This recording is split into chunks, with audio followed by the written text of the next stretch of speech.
Hello everyone, welcome to life science tutorials.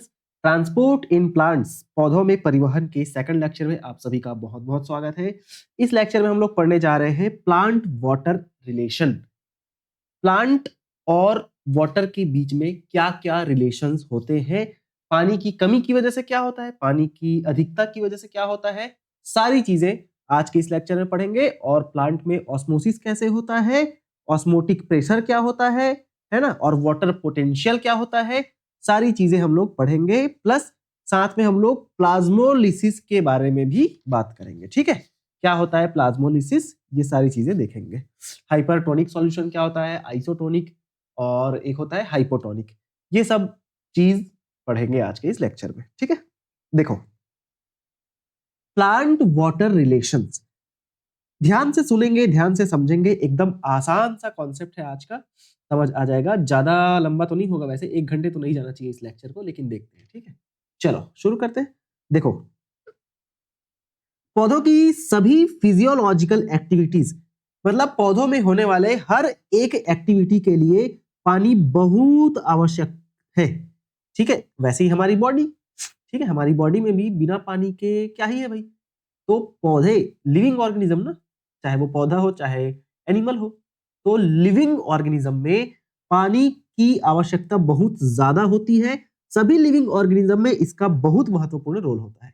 हर एक living organism में इसका बहुत महत्वपूर्ण रोल होता है। किसका? वाटर का। वाटर एक बहुत अच्छा सॉल्वेंट है। सॉल्वेंट का मतलब क्या? विलायक, जिसमें हम लोग किसी भी चीज को घोल सकते हैं। सॉल्वेंट का मतलब क्या है?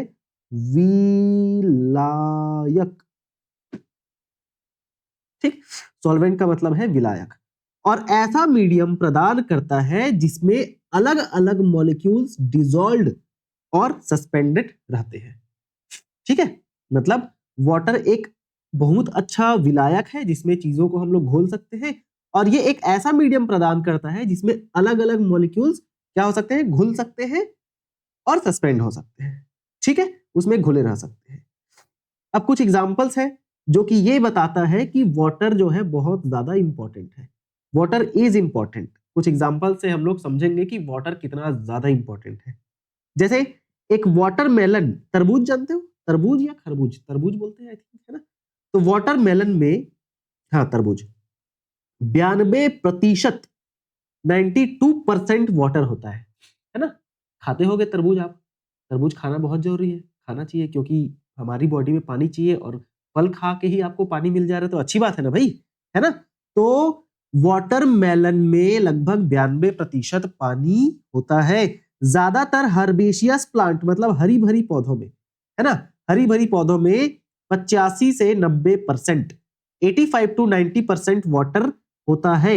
और याद रखना, ड्राई मैटर उनके फ्रेश वेट का लगभग 10 से 15% होता है।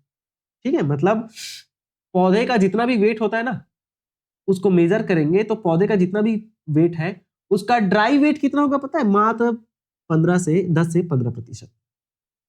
ठीक है, मान के चलो एक पौधा है, एक प्लांट है, उसका किलो कितना है? 10 किलो का है। पूरा उसको नापेंगे तो 10 किलो का है। अब इस 10 किलो में से लगभग 85%, 85 से 90% तो क्या हो गया भाई? पानी हो गया। तो बचा क्या? 10 से 15%। यही तो ड्राई वेट है ना? इस पौधे को सुखाएंगे तो जब, मतलब इस पौधे को पूरा पानी निकाल देंगे, इस पौधे का, ठीक है, इस पौधे का पूरा पानी निकाल देंगे तो बचेगा वही ड्राई वेट कहलाता है। और ये 10 से 15% होता है। ठीक है, नाउ किसी प्लांट के अंदर वाटर का डिस्ट्रीब्यूशन अलग अलग होता है। वाटर का डिस्ट्रीब्यूशन अलग अलग होता है। वुडी प्लांट में वाटर बहुत कम होता है, जबकि सॉफ्ट पार्ट्स में, मतलब जो प्लांट का वुडी पार्ट है ना, प्लांट का वुडी पार्ट मतलब जिधर लकड़ी पाया जाता है ना, लकड़ी वाला पार्ट, तना, उसमें पानी बहुत कम होता है। लेकिन सॉफ्ट पार्ट में पानी ज्यादा होता है। आसान सा चीज है। ठीक, मेरा सर्दी अभी तक ठीक नहीं हुआ है। हो जाएगा जल्दी। लेकिन एक सीड सूखा दिख सकता है पर उसमें पानी होता है। ठीक है, एक बीज जो है सूखा दिख सकता है पर उसमें क्या होता है? पानी होता है, वरना वह जीवित नहीं होता और रेस्पायरिंग नहीं रह सकता। ठीक है, बिना पानी के कैसे वो जीवित रहेगा भाई? हमको जैसे चना, आप चना खाते हो, सूखा वाला चना, वो चने में भी 10 से 15% पानी प्रेजेंट होता है, तभी वो जीवित है। और उसको जब भी नमी में डालोगे या पानी में डालोगे तो वो अंकुरित हो जाएगा। अंकुरित क्यों होगा? क्योंकि वो जीवित है, उसके अंदर का जो एम्ब्रियो है, उसके अंदर का जो भ्रूण है वो जीवित है। ठीक है, तो जीवित क्यों है? क्योंकि उसमें पानी है। ठीक है, एक मैच्योर कॉर्न प्लांट, एक मैच्योर कॉर्न प्लांट, कॉर्न मतलब पता है आपको? कौन पता होगा? भुट्टा, है ना? तो एक मैच्योर मक्का के पौधे में, परिपक्व मक्के के पौधे में लगभग 3 लीटर पानी एक दिन में एब्जॉर्ब करता है। मतलब एक मक्के का पौधा एक दिन में लगभग 3 लीटर पानी क्या करता है? एब्जॉर्ब करता है, अवशोषित करता है। जबकि मस्टर्ड प्लांट अपनी खुद की वेट के बराबर पानी लगभग 5 आवर में एब्जॉर्ब कर लेता है। मतलब मस्टर्ड प्लांट जो है ना, जितना उसका वेट है उतना ही पानी वो 5 घंटे में एब्जॉर्ब कर लेता है। ठीक है, समझ रहे हो? नहीं, ये रहा। फिर आगे बढ़ते हैं। मेम्ब्रेन परमिएबिलिटी क्या होता है? मतलब कि झिल्ली पारगम्यता, झिल्ली पारगम्यता, झिल्ली पारगम्यता, मेम्ब्रेन परमिएबिलिटी। परमिएबिलिटी के आधार पर मेम्ब्रेन 4 प्रकार के होते हैं। अब कितना, कौन सा मेम्ब्रेन कितना परमिएबल है ना, उसके आधार पर मेम्ब्रेन को हम 4 प्रकार से डिवाइड करते हैं। ठीक है, सबसे पहला परमिएबल मेम्ब्रेन, ऐसी मेम्ब्रेन जो सॉल्यूट और सॉल्वेंट्स दोनों को ट्रांसपोर्ट होने देती है। जैसे कि एग्जांपल प्राइमरी सेल वॉल, है ना, जो सबसे प्राइमरी सेल वॉल होता है वो सॉल्यूट और सॉल्वेंट दोनों को ट्रांसपोर्ट होने देती है, रोकती नहीं है। सेमी परमिएबल मेम्ब्रेन मतलब, देखो परमिएबल मतलब हर चीज को ट्रांसपोर्ट होने दे रही है। सेमी परमिएबल मतलब क्या होता है कि अर्ध पारगम्य, मतलब कि वो हर चीज को पार होने नहीं देगा। ये क्या करता है? ऐसा मेम्ब्रेन जो सॉल्वेंट को तो ट्रांसपोर्ट होने देती है पर सॉल्यूट को नहीं। जैसे एग्जांपल एग मेम्ब्रेन हो गया, अंडे का जो छिलका है, अंडे का मेम्ब्रेन, छिलका नहीं मेम्ब्रेन, झिल्ली। एनिमल यूरिनरी ब्लैडर, ठीक है, जानवरों में यूरिनरी ब्लैडर, ठीक है, जिसे हम हिंदी में मूत्राशय बोलते हैं। फिर सेलोफेन, कॉपर फेरिसाइनाइड, ठीक है, copper ferricyanide membrane and parchment paper, ये सभी सेमी परमिएबल मेम्ब्रेन होते हैं। मतलब कि ये चीजों को, कुछ चीजों को जाने देती है और कुछ चीजों को रोक देती है। ठीक है, सेलेक्टिव और डिफरेंशियली परमिएबल। तीसरा आता है सेलेक्टिव और डिफरेंशियली परमिएबल, मतलब ऐसी मेम्ब्रेन जो कुछ सेलेक्टेड सॉल्यूट्स को ही सॉल्वेंट के पास ट्रांसपोर्ट होने देती है। सेलेक्टेड सॉल्यूट को, ठीक है, सॉल्यूट को ट्रांसपोर्ट कर रही है, लेकिन वो भी सेलेक्टेड सॉल्यूट को। सेलेक्टेड सॉल्यूट मतलब कुछ सेलेक्टेड चीजों को ही ट्रांसपोर्ट होने दे रहा हो, हर चीज को नहीं, सेलेक्ट करता है। ठीक है, जैसे एग्जांपल सेल मेम्ब्रेन हो गया, प्लाज्मा मेम्ब्रेन जिसे बोलते हैं हम। ठीक है, फिर आपके टोनोप्लास्ट, टोनोप्लास्ट क्या है पता है? वैक्यूल, जानते हो आप वैक्यूल?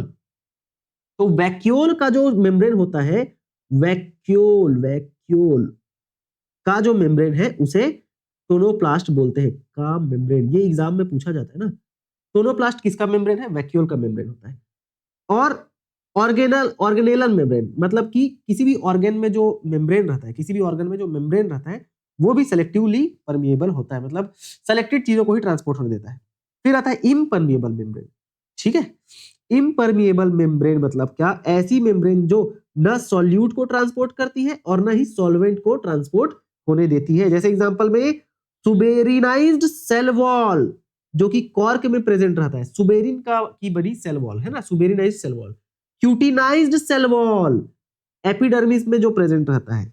ठीक है, फिर आपके पॉलीथीन हो गए, फिर आपके ग्लास हो गए, फिर आपके प्लास्टिक हो गए, ये सभी इम्परमिएबल मेम्ब्रेन के अंतर्गत आते हैं। ठीक है, चलो आगे देखते हैं। अब अलग अलग प्रकार के सॉल्यूशन होते हैं, है ना, 3 प्रकार के सॉल्यूशन होते हैं based on the concentration of solute, कि किसमें कितना सॉल्यूट कॉन्सेंट्रेशन है। सॉल्यूट मतलब विलेय, और सॉल्वेंट मतलब विलायक, और सॉल्यूशन मतलब विलयन। ठीक है, विलायक या सॉल्वेंट जिसमें घोला जाता है, और सॉल्यूट या विलेय जिसे घोला जाता है, और सॉल्यूशन या विलियन मतलब कंप्लीट एक सॉल्यूशन जिसमें विलेय और विलायक का कॉम्बिनेशन है। ठीक है, तो देखो इनके 3 प्रकार होते हैं, किसके? सॉल्यूशन के। एक होता है हाइपरटोनिक सॉल्यूशन, यदि एक्सटर्नल सॉल्यूशन की कॉन्सेंट्रेशन सेल के साइटोप्लाज्म से ज्यादा हो तो ये हाइपरटोनिक सॉल्यूशन, मतलब कि एक सॉल्यूशन, ठीक है, फिर यहां पर मैं दूसरा सॉल्यूशन बना देता हूं और यहां पर हम तीसरा सॉल्यूशन बना देते हैं। अब इसके अंदर मैं एक सेल बना दिया, ये एक सेल, सेल और सेल, ठीक है। अगर यहां पर जो सॉल्यूशन है, ठीक है, यहां पर जो सॉल्यूशन है बाहर में, सेल के बाहर जो सॉल्यूशन है, इसका कॉन्सेंट्रेशन, ले लो, सॉल्यूशन को मैं कैसे बना रहा हूं, ठीक है, कोई दिक्कत नहीं, समझ आ जाएगा। ये कोई सॉल्यूशन है, ठीक है, इस बाहर में प्रेजेंट जो सॉल्यूशन है, अच्छा अब समझ आ जाएगा, कोई दिक्कत नहीं है। इसको और कलर कर देता हूं, ज्यादा कलर कर देता हूं, ठीक है। देखो कॉन्सेंट्रेटेड बना रहा हूं मतलब ज्यादा कलर है, ठीक है, कॉन्सेंट्रेटेड बना देता हूं, ये लो, ठीक, ये देखो बहुत ज्यादा कॉन्सेंट्रेटेड। और ये वाला जो है, ये वाला जो रहेगा ना वो बहुत हल्का कॉन्सेंट्रेटेड रहेगा। इसको फिर से बना देता हूं, कोई इशू नहीं है। ये लो, ठीक है ना, और यहाँ पर बीच में सेल है, और मैं इसको बना देता हूं थोड़ा डाइल्यूटेड, ठीक है, ऐसे एक ही बार, ठीक, ये लो, और यहां पर थोड़ा सा इसको ऐसे बना देता हूं। अब समझ आ रहा होगा? अब ध्यान से समझेंगे, एकदम ध्यान से समझेंगे, बहुत आसान सा कॉन्सेप्ट है, आराम से समझ आ जाएगा, ठीक है, एकदम ध्यान से समझेंगे। देखो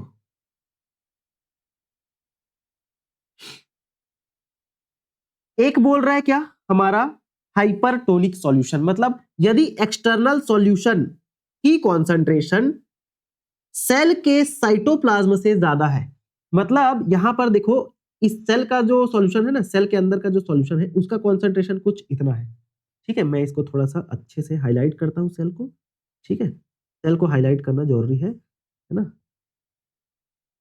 ये हमारा सेल है, ठीक है जी, ये हमारा सेल है और ये हमारा सेल है ना, एकदम आसान भाषा में आपको समझ आ जाएगा। देखो बोल रहा है कि एक्सटर्नल सॉल्यूशन जो है वो ज्यादा कॉन्सेंट्रेटेड है एज कंपेयर टू सेल के अंदर का साइटोप्लाज्म। तो यहां पर देख सकते हो पहला वाला क्या है, ये जो सॉल्यूशन है ना ये हाइपर है, हाइपर टॉनिक सॉल्यूशन। क्यों? क्योंकि बाहर का कॉन्सेंट्रेशन मतलब इस सॉल्यूशन का कॉन्सेंट्रेशन सेल के अंदर के सॉल्यूशन के कॉन्सेंट्रेशन से ज्यादा है, ठीक है। और कॉन्सेंट्रेशन मतलब देखो गाढ़ा ज्यादा दिख रहा है, ठीक है। और दूसरा आता है क्या, आइसोटोनिक, बीच वाले को आइसोटोनिक देखो, आइसोटोनिक, इसमें इसको मैं इसी के कलर का कर देता हूं सेम, है ना, बराबर दिखेगा वो, ये लो, बराबर दिख रहा है, एकदम ज्यादा डिफरेंस नहीं दिख रहा है नहीं। तो यहां पर बेसिकली क्या हो रहा है, यहां पर क्या हो रहा है, आइसोटोनिक में यदि एक्सटर्नल सॉल्यूशन साइटोप्लाज्म की ऑस्मोटिक कॉन्सेंट्रेशन को बैलेंस करे, मतलब सेल के अंदर का सॉल्यूशन और बाहर का सॉल्यूशन दोनों का कॉन्सेंट्रेशन सेम है, तो ये आइसोटोनिक सॉल्यूशन है, मतलब कॉन्सेंट्रेशन सेम होता है, ठीक है, दोनों का। लेकिन अगर हम बात करते हैं iso sorry hypotonic solution, hypotonic solution की, तो हाइपोटोनिक सॉल्यूशन में क्या होता है पता है, सेल के अंदर का सॉल्यूशन का कॉन्सेंट्रेशन मतलब सेल के अंदर साइटोप्लाज्म का कॉन्सेंट्रेशन ज्यादा होता है, तो मैं इसको ज्यादा कॉन्सेंट्रेटेड बना देता हूं, ठीक है, ये देखो, ठीक है, ये रहा। अब समझ आ रहा होगा थोड़ा देख के, है ना, थोड़ा कंफ्यूजन तो नहीं होना चाहिए, वैसे डायग्राम से आपको समझाने की कोशिश की हूं, ठीक है। यहां पर इसको एकदम डाइल्यूटेड बनाएंगे, नहीं, वैसे समझ आ रहा होगा आपको, ठीक है। मतलब हाइपोटोनिक सॉल्यूशन में क्या होता है, यदि एक्सटर्नल सॉल्यूशन की कॉन्सेंट्रेशन सेल के साइटोप्लाज्म से कम हो, बाहर का कॉन्सेंट्रेशन अंदर के कॉन्सेंट्रेशन से कम है, तो ये हाइपोटोनिक। हाइपर बाहर का कॉन्सेंट्रेशन ज्यादा, हाइपो अंदर का कॉन्सेंट्रेशन, मतलब सॉरी, हाइपर मतलब बाहर का कॉन्सेंट्रेशन ज्यादा, हाइपो मतलब बाहर का कॉन्सेंट्रेशन कम, और आइसो मतलब दोनों का कॉन्सेंट्रेशन सेम, ठीक है। तो अब यहां पर डायरेक्शन की अगर हम बात करते हैं, डायरेक्शन किधर से किधर रहेगा मूवमेंट का, तो हमको पता है कि वाटर का मूवमेंट हाई कॉन्सेंट्रेशन से लो कॉन्सेंट्रेशन की ओर होता है, लेकिन हम सॉल्यूशन की कॉन्सेंट्रेशन की बात कर रहे थे ना, यहां पर वाटर का मूवमेंट कहां से कहां, हाई से लो की ओर। तो भाई यहां पर हाइपरटोनिक सॉल्यूशन में क्या हो रहा है, यहां पर बाहर का कॉन्सेंट्रेशन ज्यादा है, सॉल्यूट कॉन्सेंट्रेशन, और अंदर वाटर का कॉन्सेंट्रेशन ज्यादा है। तभी तो भाई जहां पर पानी का कॉन्सेंट्रेशन ज्यादा है मतलब वो डाइल्यूटेड सॉल्यूशन है ना।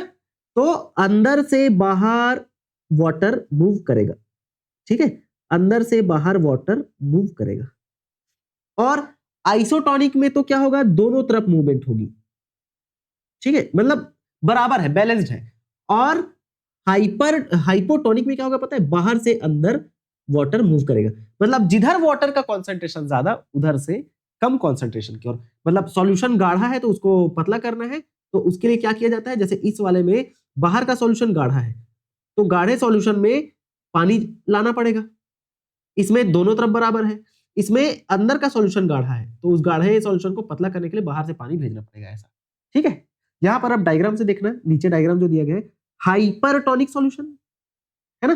हाइपरटोनिक सॉल्यूशन में क्या होता है, बाहर का कॉन्सेंट्रेशन ज्यादा है, सॉल्यूट कॉन्सेंट्रेशन, और अंदर का सॉल्यूट कॉन्सेंट्रेशन कम है, तो अंदर पानी ज्यादा है बाहर कम, तो पानी अंदर से बाहर आएगा ना, तो उस केस में सेल क्या हो जाएगा पता है, सेल सिकुड़ जाता है सेल, पानी अंदर से बाहर आ रहा है, ठीक है, तो सेल क्या हो जाता है, सिकुड़ जाता है, सेल भी सिकुड़ गया, और यहां पर जो अंदर वैक्यूल रहता है ये भी सिकुड़ जाता है, क्योंकि वैक्यूल में भी पानी भरा रहता है, और वैक्यूल याद रखना पौधों में लगभग 90% एरिया को कवर करता है वैक्यूल, स्टोरेज हाउस है वो, पानी भी भरा रहता है बहुत सारा और स्टोरेज हाउस है वो, ठीक है। तो अंदर से बाहर पानी जब बाहर आएगा तो सेल सिकुड़ जाता है, और आइसोटोनिक में दोनों तरफ मूवमेंट हो रहा है तो सेल का साइज उतना ही रहता है, वैसा ही रहता है। देखो यहां पर ये जो ब्लैक कलर का है ना, ये सेल की वॉल है, दीवार है ना, कोशिका भित्ति है, और ये जो सिकुड़ा है ना, ये है प्लाज्मा मेम्ब्रेन, क्योंकि यहां पर सेल सिकुड़ गया है। और यहां पर तो कुछ नहीं हुआ है क्योंकि पानी दोनों तरफ मूवमेंट कर रहा है। इस वाले में पता है सेल फुल जाता है, देखो कैसे पानी अंदर जा रहा है बाहर से, क्योंकि बाहर का कॉन्सेंट्रेशन पानी का ज्यादा है, अंदर का कॉन्सेंट्रेशन पानी का कम है।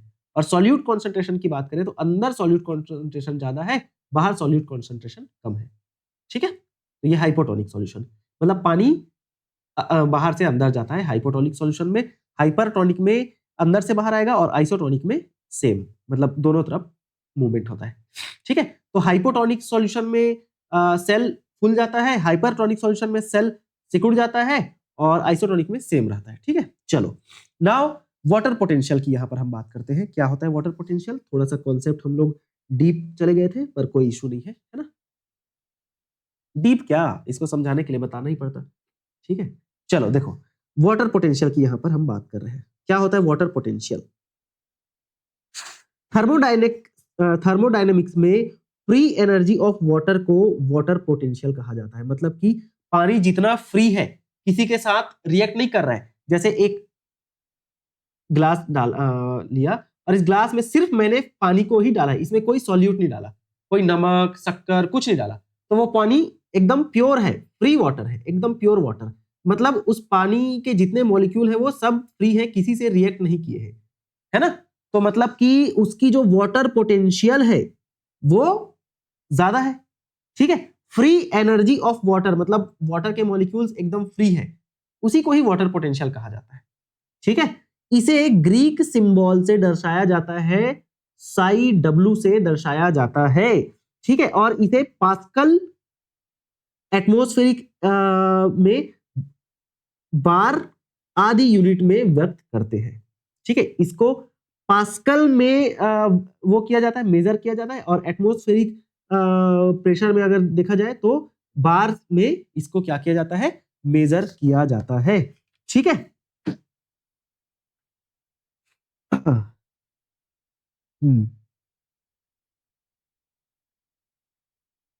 आगे बढ़ते हैं। अब देखो, वाटर पोटेंशियल वाटर मूवमेंट को समझने का एक फंडामेंटल कॉन्सेप्ट है। पानी की गति कहां से कहां होगी, किधर से किधर होगी, इसको समझने के लिए एक बहुत ही अच्छा फंडामेंटल कॉन्सेप्ट है वाटर पोटेंशियल। अगर आप वाटर पोटेंशियल को समझ गए, मतलब कि वाटर कहां से कहां मूवमेंट करेगा, ये आप समझ जाओगे। ठीक है ना। तो भाई वाटर पोटेंशियल क्या बता रहा है कि पानी कितना फ्री है। जितना ज्यादा फ्री पानी है, किसी से रिएक्ट नहीं करा है, मतलब उतना ज्यादा उसका वाटर पोटेंशियल है। ठीक है। अब देखो, वाटर पोटेंशियल के दो मुख्य कंपोनेंट होते हैं, एक है सॉल्यूट पोटेंशियल और ऑस्मोटिक पोटेंशियल, जिसे हम लोग साई एस से दर्शाते हैं, और एक है प्रेशर पोटेंशियल। ठीक है। वाटर मॉलिक्यूल्स काइनेटिक एनर्जी रखते हैं। बिल्कुल, हर पानी के मॉलिक्यूल में एक गतिज ऊर्जा होती है। लिक्विड और गैसियस रूप में ये तेजी से और रैंडमली मूव करते हैं। पानी जो है ना, गति करते हैं कब? लिक्विड रूप में, पानी जब पानी है, और पानी जब गैस है, भाप है, तो दोनों रूप में ये बहुत तेजी से क्या करते हैं? रैंडमली मूवमेंट करते हैं। मतलब इसका कोई डायरेक्शन नहीं होता कहीं भी। भाप का कोई डायरेक्शन थोड़ी, वो कहीं भी मूव करता है ना। किसी सिस्टम में वाटर की कॉन्सेंट्रेशन जितनी अधिक होगी, काइनेटिक एनर्जी उतनी अधिक होगी। मतलब कि यहां पर एक बकेट लिए हैं हम, इसमें सिर्फ पानी ही पानी है, मतलब कि वाटर का कॉन्सेंट्रेशन बहुत ज्यादा है।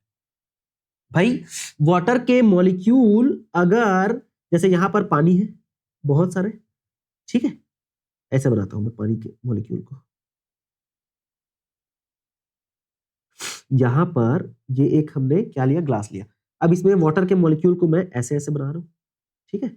ये अभी क्या वाटर के मॉलिक्यूल एकदम फ्री है, क्योंकि ये वाटर एकदम प्योर है, कोई भी सॉल्यूट इसमें नहीं डला है, कोई भी विलेय इसमें नहीं डला है, ना शक्कर ना नमक। अब अगर हम इसमें नमक डाल देते हैं, ठीक है, तो नमक डाल देंगे, तो नमक के मॉलिक्यूल के साथ पानी क्या करेगा? बॉन्डिंग करेगा, जुड़ेगा। तो यहां पर ये वाटर के मॉलिक्यूल नमक के मॉलिक्यूल के साथ रिएक्ट करते जाएंगे, और वाटर के मॉलिक्यूल जो फ्री थे वो क्या हो जाएंगे? ऑक्यूपाई होते जाएंगे। जैसे ये सब ऑक्यूपाई होते जा रहे हैं, तो क्या इसमें वाटर का कॉन्सेंट्रेशन कम हो रहा है? पहले वाटर के मॉलिक्यूल बहुत ज्यादा थे क्योंकि पूरा फ्री थे, लेकिन जैसे ही हम इसमें सॉल्यूट मिलाते हैं, क्या मिलाएंगे? सॉल्यूट। तो अब इस सॉल्यूट के मॉलिक्यूल के साथ वाटर के मॉलिक्यूल रिएक्ट करेंगे, और वाटर के फ्री मॉलिक्यूल ऑक्यूपाई होते जाएंगे, बिजी होते जाएंगे। तो क्या अब इसमें वाटर के फ्री मॉलिक्यूल्स की संख्या घटेगी? बिल्कुल, क्योंकि बिजी होते जा रहा है। तो यहां पर वाटर का कॉन्सेंट्रेशन कम हुआ। ठीक है, क्योंकि पहले पूरा वाटर फ्री था, पूरे मॉलिक्यूल्स फ्री थे। जब सॉल्यूट मिलाया तो अब आधे मॉलिक्यूल ऑक्यूपाई हो गए नमक के साथ, तो यहां पर वाटर के मॉलिक्यूल का कॉन्सेंट्रेशन या वाटर का कॉन्सेंट्रेशन घट गया, मतलब कि वाटर पोटेंशियल भी घट गया। ठीक है, वाटर का पोटेंशियल भी घट गया। तो यहां पर काइनेटिक एनर्जी भी कम होगी। ठीक है, जितना ज्यादा फ्री मॉलिक्यूल उतना ज्यादा काइनेटिक एनर्जी, इसलिए उसका वाटर पोटेंशियल भी ज्यादा होगा। मतलब कि किसी सिस्टम में वाटर की कॉन्सेंट्रेशन जितनी अधिक है, जितना ज्यादा पानी मॉलिक्यूल फ्री है, उतना काइनेटिक एनर्जी और उतना ही उसका वाटर पोटेंशियल होगा। ठीक है, इसलिए प्योर वाटर का जो वाटर पोटेंशियल है वो सबसे अधिक होता है, क्योंकि प्योर वाटर में कुछ भी विलेय या सॉल्यूट मिलाया नहीं है, तो उसका वाटर पोटेंशियल सबसे ज्यादा होता है, क्योंकि उसी में सबसे ज्यादा वाटर मॉलिक्यूल फ्री मिलेंगे। ठीक है, यदि दो सिस्टम जिनमें वाटर हो आपस में कांटेक्ट में हो, तो रैंडम मूवमेंट के कारण पानी उन मॉलिक्यूल से मूव होगा जिनके पास हायर काइनेटिक एनर्जी है, उन मॉलिक्यूल्स की ओर जिनके पास लोअर काइनेटिक एनर्जी है। इसलिए पानी हमेशा हायर वाटर पोटेंशियल वाले सिस्टम से लोअर वाटर पोटेंशियल वाले सिस्टम की ओर जाएगा। ठीक है, अब इसको मैं कैसे समझाऊं आपको? देखो, ध्यान से समझना। ठीक है, यहीं पर समझा देता हूं मैं आपको। ठीक है, जैसे कि मैं एक क्या बनाया? दो चैम्बर बनाऊंगा। ठीक है, ये रहा एक चैम्बर, ठीक, और ये रहा एक चैम्बर। अब ध्यान से देखेंगे, यहां पर दोनों में हम वाटर मॉलिक्यूल को डाल देते हैं, बराबर पानी डाला हूं मैं दोनों में। दोनों में बराबर पानी है, ठीक है, और यहां पर भी दोनों में मतलब इधर भी उतने ही पानी है, ठीक है, ठीक। लेकिन अगर मैं इन दोनों को कनेक्ट करता हूं, ठीक है, अगर इन दोनों को मैं क्या कर देता हूं, कनेक्ट कर देता हूं, ये लो, अब इन दोनों को मैं कनेक्ट करूंगा, यहां पर वही बात लिखा गया है ना, यदि दो सिस्टम जिनमें वाटर हो आपस में कांटेक्ट में हो, ठीक है, दो सिस्टम जिसमें पानी है और आपस में ये कांटेक्ट में है। अब क्या पानी किधर से किधर जाएगा, यहां पर पानी किधर से किधर जाएगा, कहीं से भी कहीं नहीं जाएगा, क्योंकि दोनों तरफ पानी का जो कॉन्सेंट्रेशन है, वाटर का पोटेंशियल है, वो बराबर है ना।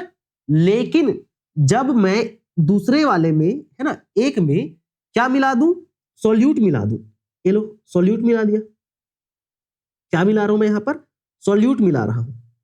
तो सॉल्यूट मिलाने से इसके अंदर जो वाटर मॉलिक्यूल है वो इन सॉल्यूट्स के साथ क्या करेंगे, रिएक्ट करेंगे। तो क्या यहां पर वाटर मॉलिक्यूल की कमी हो रही है, बिल्कुल यहां पर वाटर मॉलिक्यूल की कमी होगी, ठीक है, यहां पर वाटर मॉलिक्यूल की कमी होगी, ठीक है। कमी कैसे, वाटर मॉलिक्यूल्स किसके साथ रिएक्ट कर जा रहे हैं, हमारे सॉल्यूट के साथ, ठीक है, किसके साथ, सॉल्यूट के साथ या नमक के साथ रिएक्ट कर जा रहे हैं, जिसकी वजह से पानी के मॉलिक्यूल्स कम हो जाएंगे, है ना। पहले बहुत सारे पानी के मॉलिक्यूल्स थे, अभी पानी के मॉलिक्यूल्स रिएक्ट कर गए हैं, ऑक्यूपाई हो गए, तो वाटर मॉलिक्यूल कम हो गया, मतलब कि यहां पर वाटर की काइनेटिक एनर्जी कम, काइनेटिक एनर्जी कम, और इधर काइनेटिक एनर्जी वाटर की अभी उतनी ही है, ज्यादा है, ठीक है, जितनी स्टार्टिंग में थी, है ना। तो भैया वाटर की काइनेटिक एनर्जी इधर ज्यादा है और उधर कम है, तो ज्यादा काइनेटिक एनर्जी से कम काइनेटिक एनर्जी की ओर क्या होगा, वाटर का मॉलिक्यूल मूव करेगा, ठीक है, वाटर का मॉलिक्यूल ज्यादा काइनेटिक एनर्जी वाले एरिया से कम काइनेटिक एनर्जी वाले एरिया, मतलब कि वाटर पोटेंशियल जिधर ज्यादा है उधर से कम की ओर, मतलब जिधर ज्यादा वाटर मॉलिक्यूल फ्री है उधर ज्यादा वाटर पोटेंशियल और उधर ही ज्यादा काइनेटिक एनर्जी, और जिधर कम वाटर मॉलिक्यूल फ्री है उधर कम काइनेटिक एनर्जी और कम वाटर पोटेंशियल, ठीक है। तो ये बात आपको याद रखना है, हायर वाटर पोटेंशियल से लोअर वाटर पोटेंशियल वाले सिस्टम की ओर वाटर मूव करता है। यह फ्री एनर्जी ग्रेडियंट के अलोंग पानी का मूवमेंट है जिसे डिफ्यूजन कहा जाता है, ठीक है, इसे ही डिफ्यूजन कहा जाता है, ठीक। चलो आगे बढ़ते हैं। अब देखो कुछ केसेस हैं जिसको हम ध्यान से समझने की कोशिश करते हैं। पहला केस हमें क्या बता रहा है कि प्योर वाटर का वाटर पोटेंशियल स्टैंडर्ड टेम्परेचर में जब कोई एक्सटर्नल प्रेशर हम नहीं लगाते हैं अदर देन एटमॉस्फेरिक प्रेशर, मतलब जितना एटमॉस्फेयर के द्वारा प्रेशर लगाया जाता है नॉर्मली, उसके अलावा कोई एक्सटर्नल प्रेशर नहीं लगा रहे हैं वाटर में, तो वाटर का, प्योर वाटर का, जिसमें कुछ भी सॉल्यूट नहीं है, कोई भी विलेय हम उसमें घोले नहीं, कुछ भी सॉल्यूशन, मतलब वो सॉल्यूशन नहीं बना है अभी, वो सिर्फ प्योर सॉल्वेंट है, वो प्योर वाटर है, तो उसका वाटर पोटेंशियल 0 माना जाता है। मतलब हम लोग ना जो वाटर पोटेंशियल है प्योर वाटर का वो मैक्सिमम है, हमको पता है कि वाटर पोटेंशियल,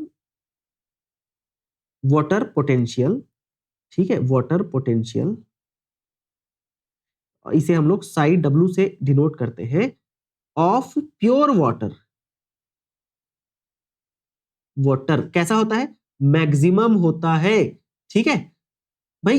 पानी का पूरा मॉलिक्यूल वाटर पोटेंशियल किसका, प्योर वाटर का, तो प्योर वाटर मतलब क्या कि पानी के सारे मॉलिक्यूल एकदम फ्री है, किसी के साथ रिएक्शन हुआ ही नहीं है, एकदम फ्री वाटर मॉलिक्यूल। अब सभी वाटर मॉलिक्यूल फ्री है, किसी के साथ कोई रिएक्शन नहीं हुआ है, तो उसका वाटर पोटेंशियल सबसे ज्यादा है, और उस सबसे ज्यादा को हम क्या ले रहे हैं पता है, यहां पर 0, ठीक है, यही तो बोला जा रहा है, प्योर वाटर का वाटर पोटेंशियल स्टैंडर्ड टेम्परेचर पर, मतलब जो वातावरण में जो तापमान होता है उस पर अगर कोई एक्सटर्नल प्रेशर नहीं लगाया जाए तो वहां पर वाटर पोटेंशियल को हम लोग 0 मानते हैं, और यही मैक्सिमम है, मतलब मैक्सिमम को ही 0 मान रहे हैं। वाटर पोटेंशियल, है ना, वाटर पोटेंशियल प्योर वाटर का सबसे ज्यादा होता है, इसमें कुछ भी नहीं घोले हैं और सबसे ज्यादा है, ठीक है, तो उसको हम 0 ले रहे हैं। अब जैसे जैसे हम इस प्योर वाटर में सॉल्यूट मिलाते जाएंगे तो उसकी वाटर पोटेंशियल घटेगी, है ना, काइनेटिक एनर्जी घटेगी वाटर की, तो जीरो से कम हो रहा है मतलब नेगेटिव में जाएगा, है ना? ठीक है, तो इसी को अभी हम लोग आगे देखेंगे, वैसे समझ आ जाएगा। ठीक है, देखो यदि, अब देखो केस नंबर 2, यदि कुछ सॉल्यूट को प्योर वाटर में डिसॉल्व किया जाता है तो वाटर में प्योर फ्री वाटर मॉलिक्यूल और कॉन्सेंट्रेशन ऑफ फ्री वाटर में कमी आ जाती है, जिससे उसका वाटर पोटेंशियल कम हो जाता है। मतलब कि अगर प्योर वाटर में, अब देखो प्योर वाटर की वाटर पोटेंशियल सबसे हाईएस्ट है, और उस प्योर वाटर में कुछ सॉल्यूट हम लोग मिला देते हैं तो उस वाटर की फ्री वाटर मॉलिक्यूल क्या हो जाएंगे, कम हो जाएंगे, और वाटर का जो कॉन्सेंट्रेशन है वो क्या हो जाएगा, कम हो जाएगा, है ना? कॉन्सेंट्रेशन कम मतलब क्या, पानी में कमी हो जा रही है, वाटर के मॉलिक्यूल्स का कॉन्सेंट्रेशन कम हो जा रहा है, क्योंकि वाटर के मॉलिक्यूल्स ऑक्यूपाई हो जा रहे हैं, किससे, सॉल्यूट से। अब ये सॉल्यूट एग्जांपल के तौर पर हम लोग नमक भी ले सकते हैं। ठीक है, पानी में जब मैं नमक मिलाऊंगा तो पानी के मॉलिक्यूल नमक के साथ क्या करते हैं, रिएक्ट करते हैं, और भाई रिएक्ट करेंगे तो क्या होगा, बेसिकली रिएक्ट करेंगे तो वाटर मॉलिक्यूल ऑक्यूपाई हो जाएंगे। ठीक है, तो ये है यहां पर dissolution of a solute, solute के घुलने के कारण होने वाली इस लोअरिंग की मैग्नीट्यूड को सॉल्यूट पोटेंशियल या ऑस्मोटिक पोटेंशियल कहा जाता है। मतलब कि सॉल्यूट जो है घुलेगा पानी में और मैग्नीट्यूड को कम करेगा, किसके, वाटर पोटेंशियल के। इसी को ही हम लोग क्या बोलते हैं, ऑस्मोटिक पोटेंशियल बोलते हैं। मतलब सॉल्यूट के वाटर में मिलाने से, किसी सॉल्यूट को पानी में मिलाएंगे तो उस पानी की वाटर पोटेंशियल, उस वाटर की वाटर पोटेंशियल कम होगी, तो जिसकी वजह से कम हो रही है यही क्या है, ऑस्मोटिक पोटेंशियल है। एक सॉल्यूशन के लिए एटमॉस्फेरिक प्रेशर पर क्या होता है, वाटर पोटेंशियल सॉल्यूट पोटेंशियल के, सॉरी ऑस्मोटिक पोटेंशियल, हाँ सॉल्यूट पोटेंशियल के बराबर होता है। ठीक है, एटमॉस्फेरिक प्रेशर पर मतलब कि वातावरण के द्वारा जितना दबाव लगाया जा रहा है उसी दबाव पर, उसी प्रेशर पर क्या होता है, water potential is equal to osmotic potential. ठीक है, सॉल्यूट पोटेंशियल, जितना ज्यादा सॉल्यूट उतना ज्यादा वाटर पोटेंशियल, ऐसा। ठीक है, अब आगे बढ़ते हैं।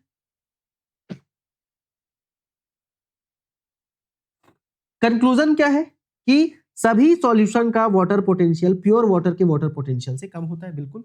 अब सॉल्यूशन बन गया है मतलब क्या, सॉल्यूशन मतलब क्या कि इसमें सॉल्वेंट या वाटर और इसमें सॉल्यूट, एग्जाम्पल में हम लोग नमक ले सकते हैं।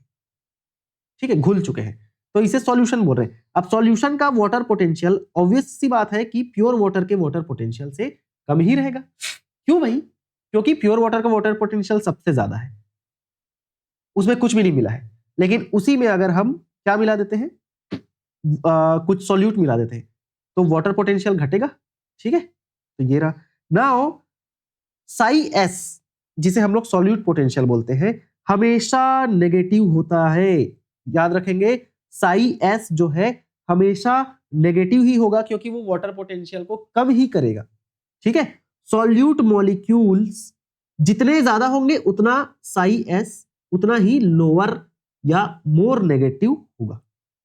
जितना ज्यादा हम सॉल्यूट को मिलाते जाएंगे उतना ज्यादा सॉल्यूट पोटेंशियल या ऑस्मोटिक पोटेंशियल नेगेटिव होता जाएगा, क्योंकि वाटर पोटेंशियल भी तो नेगेटिव हो रहा है ना। ठीक है भाई, हम यहां पर इसको ज्यादा करते जाएंगे तो ये भी तो ज्यादा होते जाएगा ना। ठीक है, तो जितना ज्यादा हम ना इसको मिलाते जाएंगे मतलब उतना ज्यादा हम नेगेटिव वैल्यू की ओर जा रहे हैं। जितना ज्यादा इसको बढ़ाएंगे, सॉल्यूट को जितना ज्यादा बढ़ाएंगे मतलब उतना ज्यादा नेगेटिव कर रहे हैं, उतना ज्यादा ही ये घटेगा, मतलब ये भी नेगेटिव जाएगा। जीरो से कम जा रहा है तो नेगेटिव ही होगा, है ना। ये है, थोड़ा कॉन्सेप्ट है बट आपको समझना पड़ेगा और ये चीज तो याद रखना पड़ेगा। ठीक है, चलो अब देखो केस नंबर 3। यदि प्योर वाटर या किसी सॉल्यूशन पर एटमॉस्फेरिक प्रेशर से अधिक प्रेशर अप्लाई किया जाता है तो उसका वाटर पोटेंशियल बढ़ जाता है। ठीक है, एक वो है ना, चैम्बर है जिसमें इतना पानी है, ठीक है। अब यहां पर अगर मैं बाहर से कोई दबाव डालता ऐसे, तो क्या दबाव डालने से वाटर पोटेंशियल बढ़ेगा? बिल्कुल बढ़ेगा, क्योंकि काइनेटिक एनर्जी बढ़ेगी। इस वाटर के मॉलिक्यूल्स आपस में पास पास आएंगे और उनमें गति ज्यादा होगी, है ना, पास पास आएंगे, गति ज्यादा होगी, टकराव ज्यादा होगा, काइनेटिक एनर्जी बढ़ेगा, मतलब कि वाटर पोटेंशियल बढ़ेगा। इस पॉजिटिव प्रेशर पोटेंशियल को साई पी द्वारा दर्शाया जाता है। ठीक है, साई पी क्या है? प्रेशर पोटेंशियल, जितना प्रेशर हम लगा रहे हैं। ठीक है, याद रखना, नेगेटिव प्रेशर पोटेंशियल जाइलम और प्लाज्मोलाइज्ड सेल में पाया जाता है। ठीक है, जाइलम में नेगेटिव प्रेशर पोटेंशियल होता है और प्लाज्मोलाइज्ड सेल मतलब जो सेल सिकुड़ चुका है, जिससे पानी पूरा ही बाहर आ चुका है।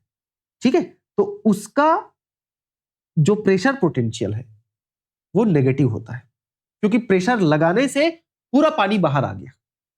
ठीक है, तो ये नेगेटिव पोटेंशियल किसका? जाइलम का और प्लाज्मोलाइज्ड सेल। प्लाज्मोलाइज्ड सेल ऐसा सेल जिसका पानी पूरा बाहर आ चुका है और वो सिकुड़ चुका है। वाटर पोटेंशियल, सॉल्यूट पोटेंशियल और प्रेशर पोटेंशियल दोनों से प्रभावित होता है। इन तीनों के बीच में कुछ इस तरीके का संबंध होता है। ठीक है, मतलब कि यहां पर water potential is equal to solute potential plus pressure potential. ठीक है, और अगर प्रेशर पोटेंशियल 0 रहता है तो ये दोनों इक्वल हो जाते हैं। ठीक है, ये रहा। नाउ ऑस्मोसिस की बात करते हैं। ठीक है, what is osmosis? Osmosis basically एक प्रकार का डिफ्यूजन ही है। ठीक है, एक प्रकार का डिफ्यूजन ही है ये। It is a diffusion. किसका डिफ्यूजन? वाटर का diffusion. It is a diffusion of water. पानी का ही डिफ्यूजन क्या कहलाता है? ऑस्मोसिस कहलाता है। ऑस्मोसिस, ऑस्मोसिस शब्द नॉलेट द्वारा दिया गया था। यह विशेष रूप से सेमी परमिएबल मेम्ब्रेन के अक्रॉस वाटर के डिफ्यूजन को दर्शाता है। ठीक है, ऑस्मोसिस शब्द किसके द्वारा दिया गया है? नॉलेट के द्वारा दिया गया है। ठीक है, नॉलेट नाम के साइंटिस्ट के द्वारा ऑस्मोसिस शब्द दिया गया था और यह विशेष रूप से सेमी परमिएबल मेम्ब्रेन के अक्रॉस वाटर के डिफ्यूजन को दर्शाता है। मतलब कि ये है एक चैम्बर, ठीक है, और ये एक और चैम्बर।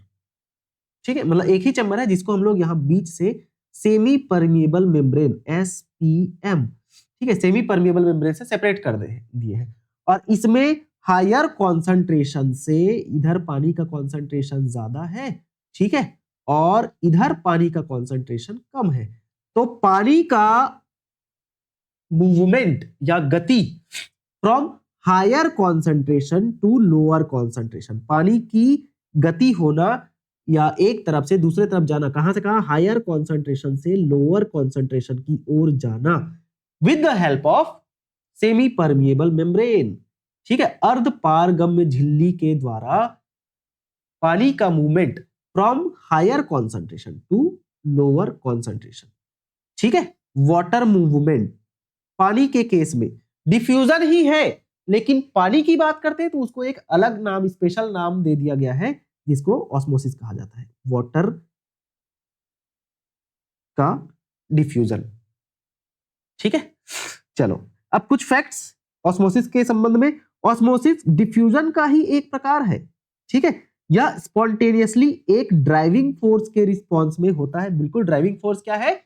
ड्राइविंग फोर्स इसका क्या है? High concentration. ठीक है, वाटर का इधर ज्यादा कॉन्सेंट्रेशन है, इधर कम कॉन्सेंट्रेशन है, तो हाई कॉन्सेंट्रेशन से लो कॉन्सेंट्रेशन एक ड्राइविंग फोर्स है। ठीक है, ऑस्मोसिस की नेट डायरेक्शन जो है और रेट जो है प्रेशर ग्रेडियंट और कॉन्सेंट्रेशन ग्रेडियंट दोनों पर डिपेंड करता है। मतलब कि ऑस्मोसिस का डायरेक्शन और ऑस्मोसिस की रेट, है ना, किस पर डिपेंड करेगा? कि पानी का जो डायरेक्शन है वो किधर से किधर जाएगा और कितने स्पीड से जाएगा। पानी का जो मूवमेंट है वो किधर से किधर जाएगा और कितने स्पीड से मूव करेगा, वो किस पर डिपेंड करता है? कि प्रेशर कितना लगा रहे हैं और पानी का कॉन्सेंट्रेशन किधर ज्यादा है। ठीक है, ज्यादा इस साइड ज्यादा पानी है तो इस साइड कम पानी है, तो ज्यादा पानी से कम पानी की ओर मूवमेंट होगा, है ना, पहला चीज। और दूसरा क्या, इस तरफ अगर हम प्रेशर लगाते हैं ज्यादा तो ज्यादा प्रेशर लगाएंगे तो इधर कम प्रेशर मतलब इधर प्रेशर कम है तो ज्यादा प्रेशर से कम प्रेशर की ओर पानी ट्रांसपोर्ट होगा। ठीक है, तो प्रेशर पर डिपेंड करेगा और कॉन्सेंट्रेशन ग्रेडियंट पर डिपेंड करता है वाटर का मूवमेंट। ठीक है, नाउ वाटर अपने region of higher chemical concentration या पोटेंशियल हायर कॉन्सेंट्रेशन से लोअर कॉन्सेंट्रेशन या लोअर पोटेंशियल की ओर मूव करेगा जब तक इक्विलिब्रियम नहीं हो जाता। बिल्कुल ये बात पता है हमको, इक्विलिब्रियम पर दोनों चैम्बर का वाटर पोटेंशियल समान रहता है। ठीक है भाई, इक्विलिब्रियम कब आएगा? जब दोनों तरफ पानी का कॉन्सेंट्रेशन सेम रहेगा, तभी तो इक्विलिब्रियम का स्टेट आता है ना। ठीक है, नाउ ऑस्मोटिक प्रेशर की अगर हम बात करते हैं कि क्या होता है ऑस्मोटिक प्रेशर, तो यहां पर ध्यान से समझने की कोशिश करना। देखो, ऑस्मोटिक प्रेशर शब्द ओ प्रेफर द्वारा दिया गया था जब किसी ऑस्मोटिकली एक्टिव हाइपरटोनिक सॉल्यूशन को सेमी परमिएबल मेम्ब्रेन द्वारा सॉल्वेंट से अलग किया जाता है तो इस सॉल्यूशन में एक प्रेशर डेवलप होता है। इसी प्रेशर को क्या कहा जाता है? ऑस्मोटिक प्रेशर कहा जाता है और इसे फाई से क्या किया जाता है? डिनोट किया जाता है। ठीक है, तो देखो ऑस्मोटिक प्रेशर को अगर मैं आपको एकदम आसान भाषा में समझाने की कोशिश करूं तो क्या होता है, जब किसी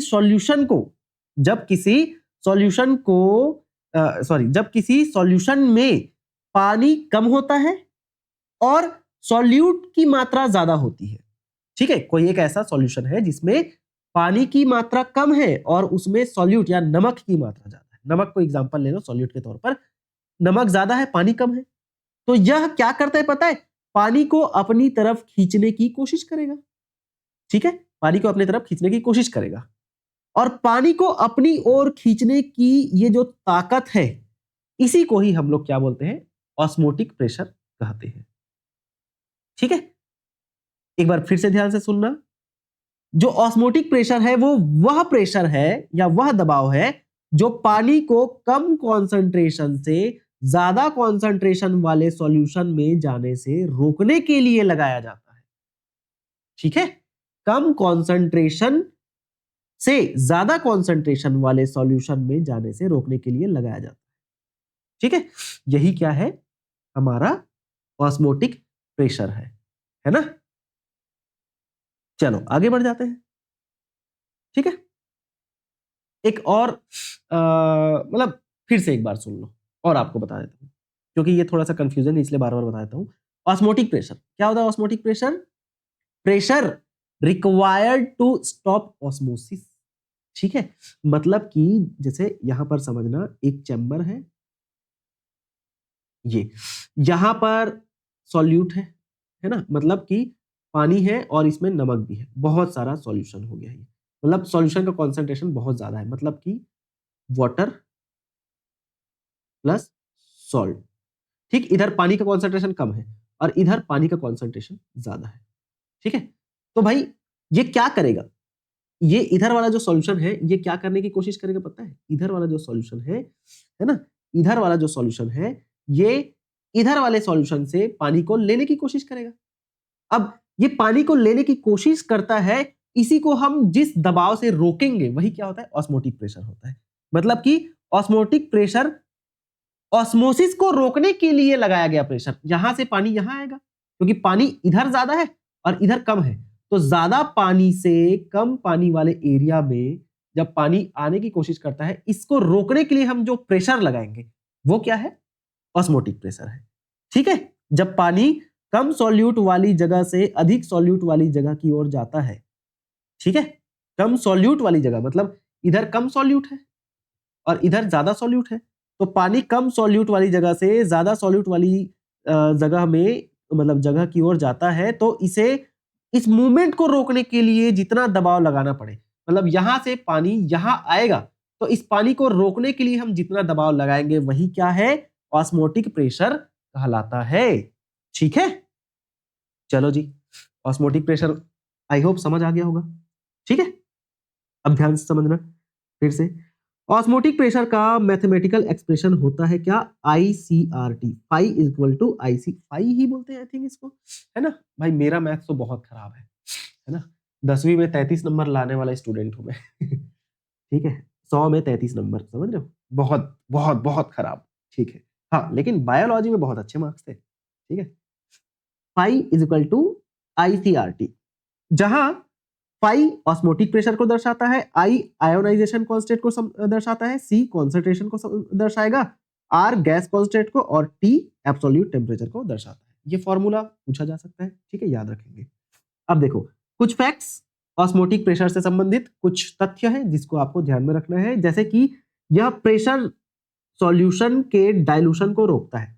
बिल्कुल, ये जो प्रेशर है ना, सॉल्यूशन के डाइल्यूशन को रोकता है, मतलब कि ये वाला जो सॉल्यूशन है ना, ये वाला जो सॉल्यूशन, ये अभी एकदम कॉन्सेंट्रेटेड है, तो हम ऐसा प्रेशर लगा रहे हैं जिससे कि इस सॉल्यूशन को हम डाइल्यूट नहीं होने देंगे। भाई पानी यहां से इधर आकर डाइल्यूट कर सकता है, इसको डाइल्यूट मतलब तरल बना सकता है, ठीक है, फीका बना सकता है। अब ये एकदम गाढ़ा है, तो इस गाढ़े सॉल्यूशन को फीका बनाने के लिए यहां से पानी यहां आ सकता है, लेकिन हम इसी चीज को रोक रहे हैं, तो यही तो ऑस्मोटिक प्रेशर है। तो ऑस्मोटिक प्रेशर क्या कर रहा है, इस गाढ़े सॉल्यूशन को फीके सॉल्यूशन में चेंज होने से रोक रहा है। ठीक है, ये जो प्रेशर है वो सॉल्यूशन के डाइल्यूशन को रोकता है। ठीक है, now osmotic pressure solute concentration का फंक्शन है।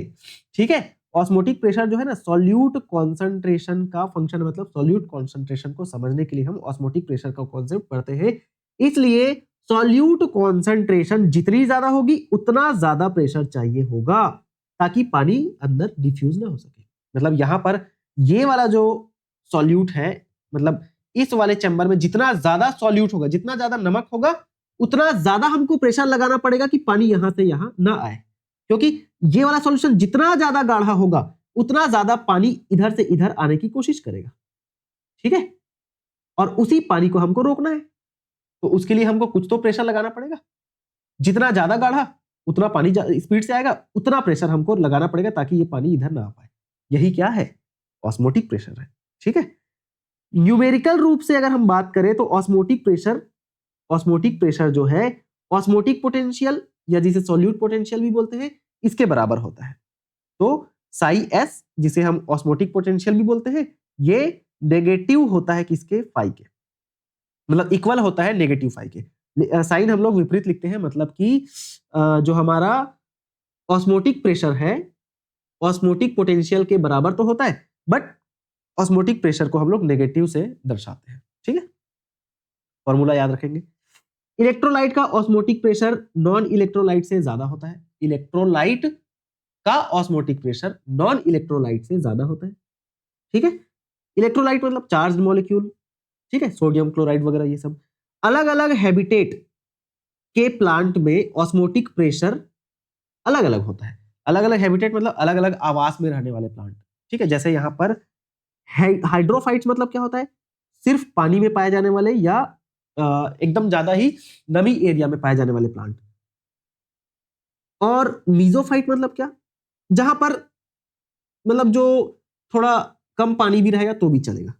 जीरोफाइट मतलब क्या, रेगिस्तान में पाए जाने वाले एकदम कम पानी। और हेलोफाइट मतलब जहां पर पानी तो है ही नहीं लेकिन जहां पर नमक है। ठीक है, नमक वाले रीजन में। ठीक है, तो भाई ऑस्मोटिक प्रेशर का असेंडिंग ऑर्डर देखो, किसमें सबसे ज्यादा है, नमक वाले रीजन में पाए जाने वाले पौधों का जो ऑस्मोटिक प्रेशर है सबसे ज्यादा, क्योंकि यहां पर सॉल्यूट कॉन्सेंट्रेशन सबसे ज्यादा रहेगा। जितना ज्यादा सॉल्यूट कॉन्सेंट्रेशन उतना ज्यादा ऑस्मोटिक प्रेशर। ठीक है भाई, जितना ज्यादा सॉल्यूशन गाढ़ा रहेगा उतना ज्यादा हमको प्रेशर लगाना पड़ेगा, ऑस्मोटिक प्रेशर, ताकि पानी ना आ पाए डाइल्यूट करने के लिए। ठीक है, तो हेलोफाइट्स में तो पानी बहुत कम है, सॉल्यूशन ज्यादा मतलब सॉल्यूट कॉन्सेंट्रेशन ज्यादा। फिर जीरोफाइट में भी पानी बहुत कम है, यहां पर भी ज्यादा होगा।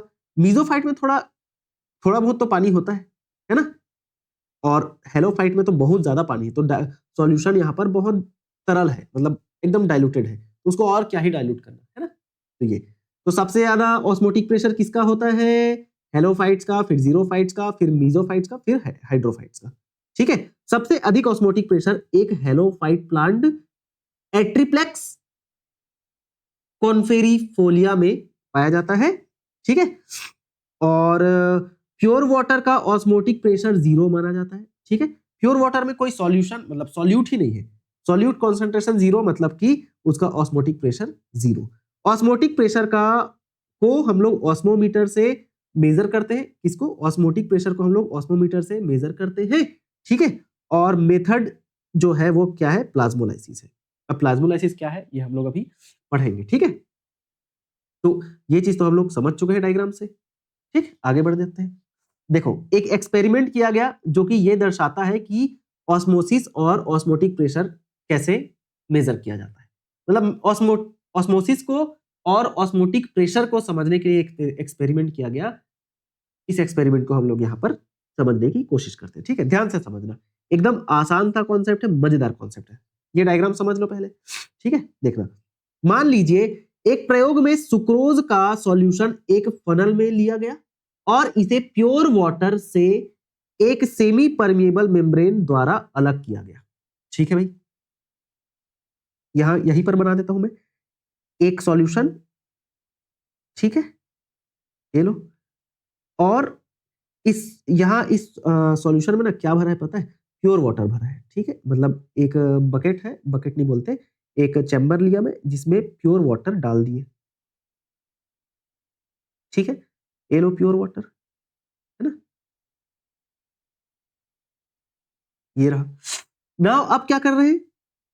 इसमें सुक्रोज का सॉल्यूशन से भरा हुआ एक फनल हम लोग डालेंगे इस प्योर वाटर में, ठीक है। क्या डाल रहे हैं? फनल, चाड़ी चाड़ी जैसा। और वो फनल जो है सेपरेटेड रहेगा सेमी परमिएबल मेम्ब्रेन द्वारा, उसमें सुक्रोज सॉल्यूशन रहेगा, ठीक है। तो मैं यहां पर एक फनल डाल देता हूं, ठीक है। कलर दूसरा ले लेते हैं, ब्लैक कलर ले लेते हैं। एक मैंने यहां पर फनल डाला, ठीक, ये लो, ये फनल डाला, है ना, ये फनल मैंने यहाँ पर डाल दिया। और ये फनल बेसिकली नीचे तरफ से तो खुला रहता है, लेकिन यहाँ पर मैं ना इसको सेमी परमिएबल मेम्ब्रेन से अलग कर दिया। ये क्या है? SPM, सेमी परमिएबल मेम्ब्रेन, ठीक है। और इस फनल में क्या है पता है? इस फनल में प्रेजेंट है सुक्रोज सॉल्यूशन। वैसे डायग्राम उधर दिया गया है लेकिन फिर भी यहाँ पर बना दे रहा हूँ, ठीक है। ये देखो यहाँ पर सुक्रोज सॉल्यूशन है, यहां तक है मान लो, ठीक है। क्या है ये? सुक्रोज सॉल्यूशन, ठीक है। सुक्रोज सॉल्यूशन है। अब अलग कर दिए हम किससे? सेमी परमिएबल मेम्ब्रेन से हम इसको अलग कर दिए हैं, ठीक है। सेमी परमिएबल मेम्ब्रेन से इसको हम क्या कर दिए? यहाँ पर अलग कर दिए हैं। ये रहा सेमी परमिएबल मेम्ब्रेन, ठीक है। अब सेमी परमिएबल मेम्ब्रेन कुछ चीज को तो आदान प्रदान होने देता है, ठीक है। पानी फनल में जाएगा जिससे फनल के सॉल्यूशन का लेवल बढ़ता जाएगा। यह तब तक होगा जब तक इक्विलिब्रियम नहीं हो जाता। पानी जो है कहां से कहां मूव करेगा? पानी जो है कहां से कहां मूव कर रहा है? पानी जो है कहां से कहां मूव करेगा भैया? यहां पर ये है प्योर वाटर, प्योर वाटर मतलब कि इसका जो वाटर पोटेंशियल है वो एकदम ज्यादा है, मैक्सिमम है, जिसको हम जीरो बोलते हैं। और यहां पर सुक्रोज सॉल्यूशन है, मतलब इसमें पानी कम है। सॉल्यूशन है ना भाई, सॉल्यूट मिला हुआ है इसमें सुक्रोज, तो पानी कम है। और प्योर वाटर में पानी ज्यादा है, मतलब पानी यहां से यहां जाएगा। जहां ज्यादा कॉन्सेंट्रेशन है पानी का, उधर से कम कॉन्सेंट्रेशन वाले रीजन में पानी क्या करेगा? मूव करेगा, ठीक है। ये रहा। तो अब पानी फनल में जा रहा है, कहां जा रहा है? पानी फनल में जा रहा है। तो पानी का लेवल ना इस फनल से ऊपर चढ़ते जाएगा, ऐसे फनल में पानी का लेवल जो है ऊपर चढ़ते जाएगा। तब तक ऊपर चढ़ेगा जब तक कि दोनों में इक्विलिब्रियम ना आ जाए, मतलब फनल और इस डब्बे या चैम्बर के बीच पानी का जो कॉन्सेंट्रेशन है वो बराबर ना हो जाए, तब तक चढ़ेगा, ठीक है। एक्सटर्नल प्रेशर फनल के ऊपर के भाग से लगाया जा सकता है ताकि पानी फनल में डिफ्यूज ना हो सके। यह प्रेशर जो पानी को डिफ्यूज होने से रोकता है, यही ऑस्मोटिक प्रेशर है, ठीक है। अब यहां पर मैं एक और चैम्बर बना देता हूं, सेम चीज, ठीक है। वही चैम्बर है, बड़ा बन रहा है क्या? छोटा बना देते हैं, कोई दिक्कत नहीं है ना। ये लो, यहां पर मैं पानी मिलाता हूं, ये इतना पानी भर दिए हम, ठीक है। ये लो, ठीक। अब फनल को फिर से बना देता हूं मैं। किस कलर का फनल था हमारा? ब्लैक कलर का, ठीक है जी। ब्लैक कलर का फनल, ये रहा इसका चाड़ी, क्या बोलते हैं इसको? मेम्ब्रेन, ये रहा फनल, और ये इस तरीके से फनल हमारा था। इस फनल में मैं क्या कर रहा हूं पता है? फनल मतलब चाड़ी होता है ना, याद रखना। अब इस फनल में यहां पर सेमी परमिएबल मेम्ब्रेन तो है ही, ठीक है, तो पानी क्रॉस हो सकता है, और इसके अंदर सुक्रोज सॉल्यूशन भी था, ठीक है, तभी तो कॉन्सेंट्रेशन ग्रेडियंट बना था ना। ये रहा सुक्रोज सॉल्यूशन। मैं क्या करूंगा, ऊपर से इस फनल में एक दबाव डालूंगा जो कि पानी को कहां से कहां जाने से रोकेगा, हाई कॉन्सेंट्रेशन से लो कॉन्सेंट्रेशन। इधर हाई कॉन्सेंट्रेशन है, ठीक है, इधर हाई कॉन्सेंट्रेशन पानी का, और इधर लो कॉन्सेंट्रेशन है पानी का अंदर, ठीक है। यहां पर पानी का कॉन्सेंट्रेशन हाई है, इधर पानी का कॉन्सेंट्रेशन लो है। तो पानी को हाई कॉन्सेंट्रेशन से लो कॉन्सेंट्रेशन में जाने के लिए जो लगाया गया बाहर से जो दबाव है, वही कौन सा दबाव है? प्रेशर। कौन सा प्रेशर है? कौन सा प्रेशर है? ये हमारा ऑस्मोटिक प्रेशर है, ठीक है। तो यहां पर मैं क्या कर रहा हूं, एक पिस्टन ले रहा हूं, पिस्टन बोल सकते हैं, जिससे मैं प्रेशर, इंजेक्शन से प्रेशर ले, मतलब बाहर से दबाव डाल रहा हूं ताकि पानी बाहर से अंदर ना आ पाए। यही प्रेशर जो कि पानी के मूवमेंट को रोक रहा है from high concentration to low concentration, ये क्या कहलाता है? ऑस्मोटिक प्रेशर कहलाता है। अब मेरे को लगता है कि आप लोगों को इतने से तो समझ आ ही गया होगा, ठीक है। मेरी पूरी कोशिश रही है यहाँ पर आपको समझाने की, ठीक। यहाँ पर इस डायग्राम से देखने की कोशिश करो, वही चीज है, कुछ नहीं है ना।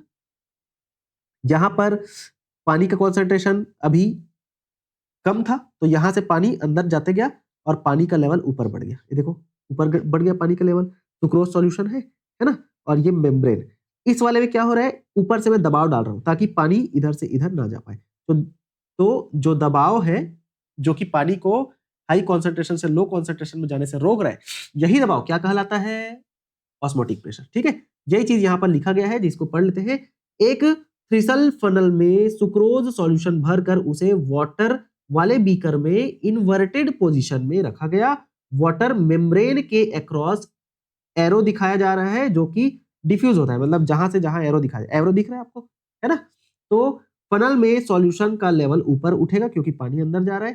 फनल में वाटर के मूवमेंट को रोकने के लिए ऊपर से प्रेशर अप्लाई किया जाता है, और यही क्या है? यही ऑस्मोटिक प्रेशर है, ठीक है। चलो, अब प्लाज्मोलाइसिस की बात करते हैं। What is plasmolysis? ठीक है, प्लाज्मोलाइसिस, प्लाज्मोलिसिस, जो भी आप पढ़ सकते हैं। क्या होता है? बाप रे, ये भी 1 घंटा चलेगा, कोई दिक्कत नहीं है। खैर, कॉन्सेप्चुअल चैप्टर है, समझना बहुत जरूरी है इस चैप्टर को, है ना। थोड़ा सा कॉन्सेप्ट है, मजा आ रहा होगा, है ना। अगर कॉन्सेप्ट को समझ रहे होगे तो डेफिनेटली मजा आ रहा होगा, और अगर आप कॉन्सेप्ट को समझ जा रहे हो तो इस कॉन्सेप्ट को कभी नहीं भूलोगे आप, है ना। तो इसीलिए कॉन्सेप्ट को समझने में ज्यादा ध्यान देंगे, ना कि रट्टाफिकेशन, रटना नहीं है भाई, ठीक है। चलो, तो जब प्लांट सेल को हाइपरटोनिक सॉल्यूशन में रखा जाता है, हाइपरटोनिक सॉल्यूशन मतलब कि गाढ़े सॉल्यूशन में, गाढ़े सॉल्यूशन में, गाढ़े सॉल्यूशन में, एकदम आसान भाषा में अगर बताएं तो गाढ़े सॉल्यूशन में रखा जाता है, तब उसे तब उसके प्रोटोप्लास्ट का श्रिंक होना प्लाज्मोलाइसिस कहलाता है। मतलब कि श्रिंक मतलब सिकुड़ना, सिकुड़ना, ठीक है। होता क्या है, जब सेल को, प्लांट सेल को हम ऐसे सॉल्यूशन में डालते हैं जिस सॉल्यूशन का कॉन्सेंट्रेशन एकदम गाढ़ा है, किसके कंपेयर में? उस सेल के कंपेयर में, तो वो सेल का जो सारा पानी है वो बाहर आ जाएगा। अब सेल का पानी बाहर आएगा मतलब सेल सिकुड़ जाएगा, तो उस सेल को हम लोग क्या बोलेंगे? श्रिंक्ड सेल बोलेंगे, और यही प्लाज्मोलाइसिस कहलाता है, ठीक है। अब कुछ फैक्ट्स हैं प्लाज्मोलाइसिस से संबंधित। प्लाज्मोलाइसिस तब होता है जब वाटर सेल से बाहर निकलता है और प्लांट सेल का सेल मेम्ब्रेन या प्रोटोप्लास्ट सेल वॉल से दूर हट जाता है, ठीक है। प्लांट सेल का सेल मेम्ब्रेन जो है ना, वो अंदर धंस जाता है क्योंकि पानी बाहर आ गया, ठीक है।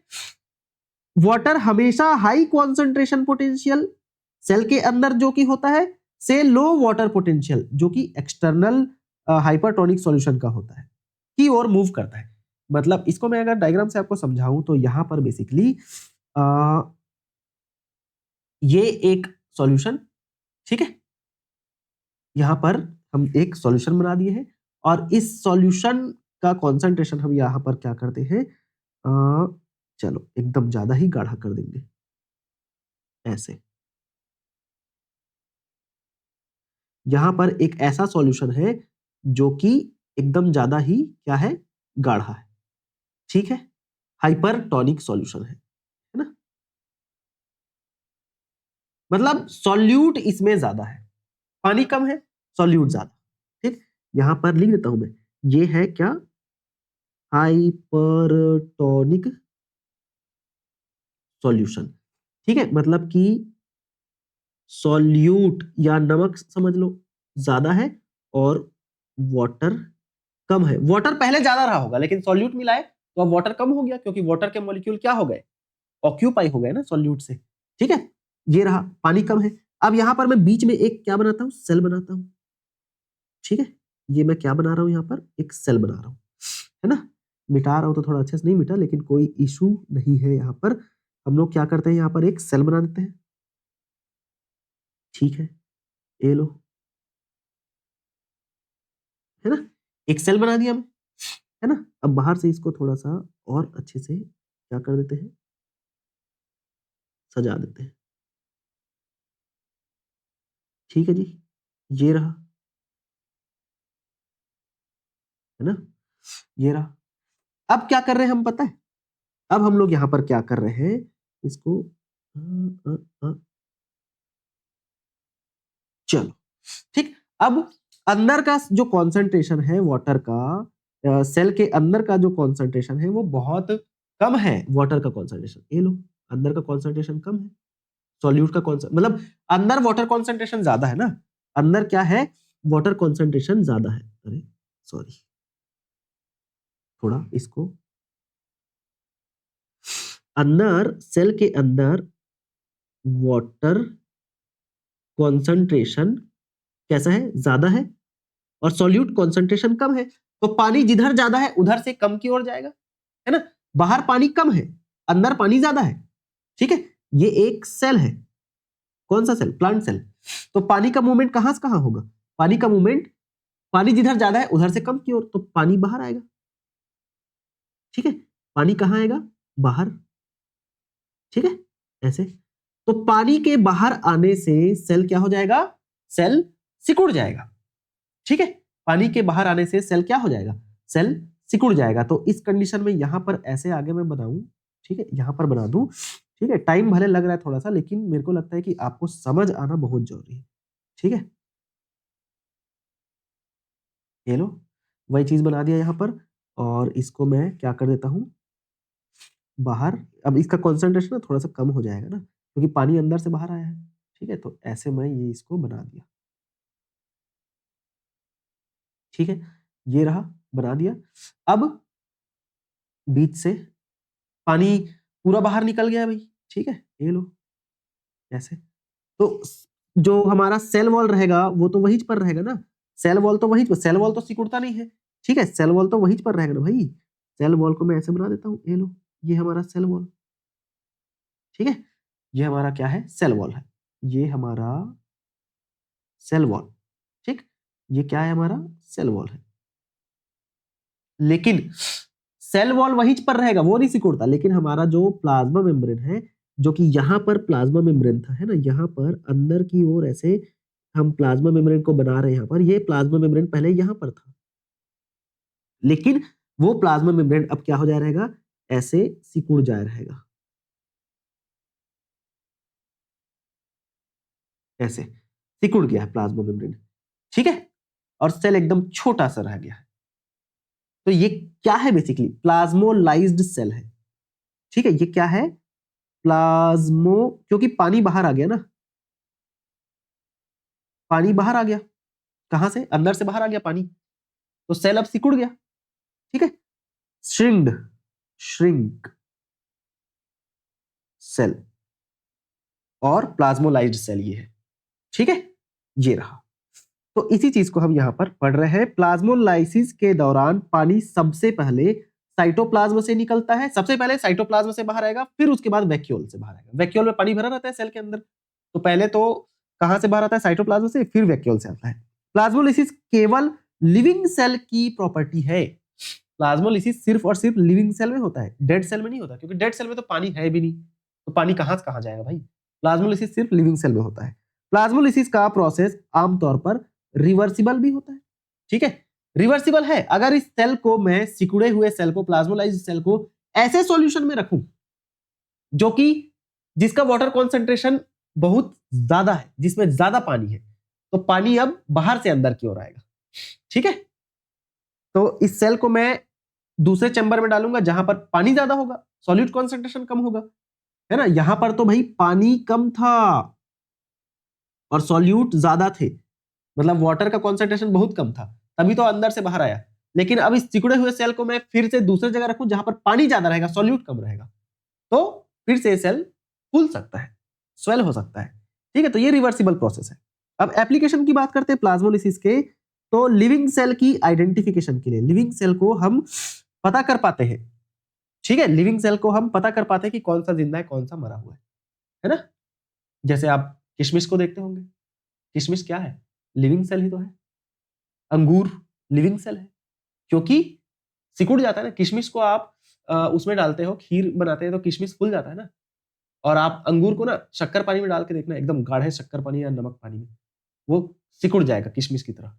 ठीक है, तो लिविंग सेल को पता करने के लिए प्लाज्मोलाइसिस का एक्सपेरिमेंट किया जाता है। फूड प्रिजर्वेशन के लिए भी बिल्कुल, जब फूड को प्रिजर्व करते हैं तो उसके सारे पानी को बाहर निकाल, सारा पानी तो नहीं लेकिन कम पानी को बाहर निकाल लिया जाता है, मतलब थोड़ा बहुत तो बचाया जाता है ना, तो पानी को बाहर निकाल लिया जाता है जिससे कि फूड कम जगह घेरता है। ठीक है, और ज्यादा समय तक उसको प्रिजर्व कर सकते हैं।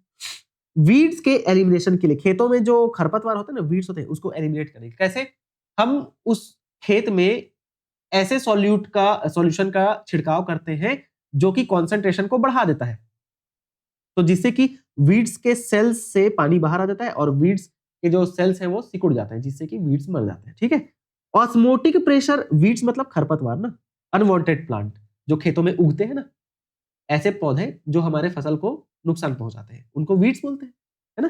तो उनको एलिमिनेट करने के लिए भी प्लाज्मोलाइसिस का यूज किया जाता है, मतलब प्लाज्मोलाइसिस वाला ही कॉन्सेप्ट वहां पर यूज होता है। हम लोग जो भी नहीं वीडीसाइड्स ये सब यूज करते हैं ना, हर्बिसाइड्स, ये केमिकल क्या करते हैं, वाटर के कॉन्सेंट्रेशन को बढ़ा देते हैं, जिससे क्या होता है, सॉरी, सॉल्यूट कॉन्सेंट्रेशन को बढ़ा देते हैं, आसपास के सॉल्यूट कॉन्सेंट्रेशन को बढ़ा देते हैं, जिसकी वजह से वीड्स के जो सेल्स होते हैं ना वो सिकुड़ जाते हैं, क्योंकि उनका पानी बाहर आ जाता है।